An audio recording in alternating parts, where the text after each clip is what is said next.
नमस्कार दोस्तों, साथियों, बिहार वासियों, नौजवान साथियों, गरीब भाइयों, पिछड़े भाइयों, दलित भाइयों, अल्पसंख्यक भाइयों।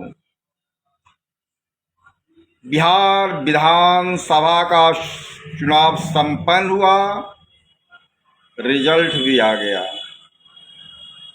जीत भी हो गई, हार भी हो गई। बहुत लोग यह समझते होंगे कि यह महागठबंधन की हार है, तेजस्वी की हार है। नहीं दोस्तों, यह हार बिहार के पिछड़ेपन का है, बेरोजगारी का है, गरीबी का है, पलायन का है।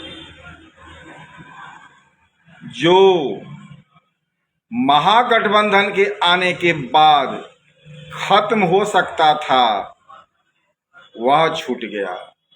बहुत लोग खुशी मनाते हैं, लेकिन वो बेवकूफ और गधे लोग हैं जो अपने आंसू पर भी खुशी बहा रहे हैं,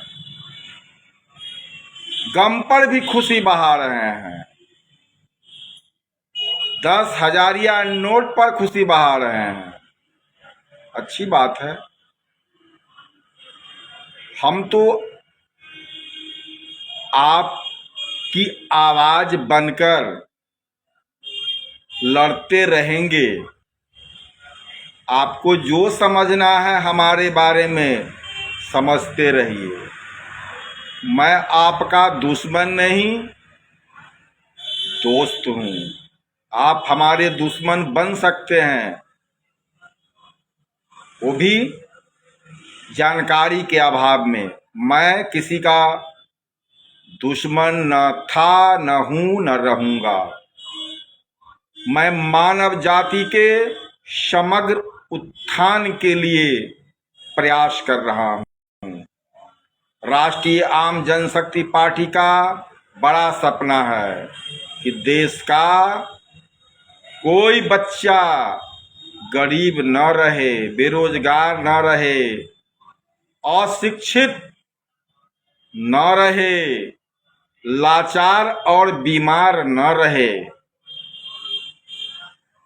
अगर आपके नसीब में ही यही लिखा हुआ है, जो नसीब आप अपने वोट से बदल सकते हैं, लेकिन किसी कारण से, किसी के बहकावे में आपको सही और गलत का ज्ञान नहीं है, कोई बात नहीं। जब ज्ञान तब सियान।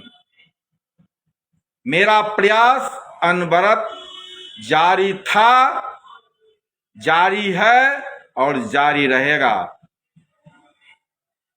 हमारा सपना है कि कोई गरीब और बेरोजगार न कहलाए। और आपने तो, आपके नजर के सामने आप देख रहे हैं, मैं 15 वर्षों से लड़ रहा हूं। तेजस्वी तो अब लाए थे। नीतीश कुमार तो अब कुछ देना शुरू किए हैं। मैं तो कह रहा हूं कि एक बार में गरीबी और बेरोजगारी खत्म हो सकती है, लेकिन किसको समझाएं? समझने के लिए तैयार भी तो हो मानसिक रूप से, तभी तो आपके दिमाग में घुसेगा कि कौन आपका दुश्मन है। मीठी मीठी बातें करने से बहुत अच्छा लगता है, लेकिन मीठी बात करने वाला बड़ा खतरनाक होता है दोस्तों। हो सकता है कि हमारे बातें कर भी हो सकती है, लेकिन मैं आपका दुश्मन नहीं हूं दोस्तों। आप जिस दिन ठान लेंगे, उस दिन आप अपना नहीं, पूरे समाज, पूरे देश की गरीबी और बेरोजगारी खत्म कर सकते हैं। वो देश की व्यवस्था में ताकत है, हम में ताकत नहीं है। उस सरकार में ताकत है जिस सरकार को आप चुनते आ रहे हैं आजादी के बाद से ही। लेकिन गरीबी घटने के बजाय, बेरोजगारी घटने के बजाय बढ़ता ही जा रहा है, बढ़ता ही जा रहा है। आखिर इसके लिए कौन जिम्मेवार है? हम सब लोग तो नेता को जिम्मेवार ठहराते आ रहे हैं, लेकिन इसके लिए नेता से ज्यादा हम और आप जिम्मेवार हैं। आज कोई नेता आपके सपनों को साकार करने के लिए आगे आया तो उसके विचारों को, विचारधारा को आपने निस्तनाबूद करने का काम किया। कैसे बिहार आगे बढ़ेगा, कैसे गरीब आगे बढ़ेगा, कैसे पिछड़ेपन दूर होगा, कैसे गरीबी दूर होगा, कैसे बेरोजगारी दूर होगा, कैसे पलायन दूर होगा, कैसे अपराध खत्म होगा। आप अपराध की बात करते हैं, अपराध बढ़ गया, आप क्रिमिनल को चुन रहे हैं, अपराधी को चुन रहे हैं, खूब मजे से चुन रहे हैं, खूब भोट धोते के चुन रहे हैं, तो गोली भी खाने के लिए तैयार रहिए, लाठी भी खाने के लिए तैयार रहिए, मरने के लिए भी तैयार रहिए, क्योंकि आपने वोट उसी को दिया है, वैसा ही दिया है, इसलिए कुछ बदलने वाला नहीं है। बदलाव का समय था तो आप बदल गए, नेता नहीं बदला, आप बदल गए। इसलिए इतिहास आपको 2025 कभी माफ नहीं करेगा। जिन लोगों ने ऐसे मौके को नजरअंदाज किया, हो सकता है कि आपको नहीं समझ में आया, लेकिन आपके कारण से करोड़ों लोगों की जिंदगी खतरे में है। कब क्या होगा पता नहीं, कोई निश्चित उपाय नहीं। महागठबंधन तो एक निश्चित समय भी दिया था कि 20 महीने में हम आपका घर घर सरकारी नौकरी पहुंचा देंगे।